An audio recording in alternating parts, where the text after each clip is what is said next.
ng AP Bren. Lalaban pa yung tatlong miyembro, Kia VJ, Nova and Aqua. Pero may retry si MP The King, kaya kanya yung pagong pero buhay niya magiging kapalit. Si Tracy ay tinamaan pa ng gulong. Ngayon yung ng Twisted Minds and even ng AP Bren. Gumulong na si Nova, nagharap ng target.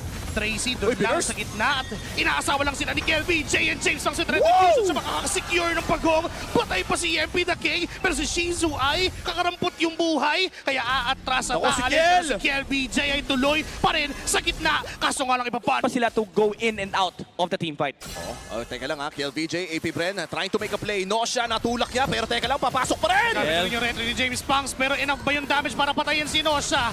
Yes sir! Si Aqua pa ang tumapos ng misyon. Ngayon may binuhat si Tracy, pero wala siyang follow-up damage na kasama. Wala pa dun si Sean, nandito pa lang yung ultimate, pero nagitna, nandun na rin pala yung layover ni MP The King sa gilid, kaya naman makakakuha ng counters. Kapag tumama yung SOD, mabaliktad pa ng Twisted Minds. Burst. Yung laban, binurburst yung Lord. Yan si MP. 6k HP, retribution. At kay MP The King, napunta yung Lord kasama ng buhay ni Shizu. Ngayon pupunta pa si Nosha at sasama dun sa mga tropa. May binuhat si Tracy na pa-revitalize si Nova, pero di niya na kinaya kasi apat yung sumalubong sa kanya. Mamamatay sa kamay ng Yung Twisted Minds. biglang bumalik yung control sa kanila. Tinawag na si Barbier. Tracy! Si Red binuhat bigla. At si KLVJ, bago pa man sa makaporma, ay pinatay na siya ng Twisted Minds. Ngayon yung Lord ay masa-steal pa ni James Punks. Mag-aatrasan, pipilitin na umatras doon sa lava. Alone to defend now yung gitnang tore na lang ang unang babasagin. Di na yata kailangang hintayin pa.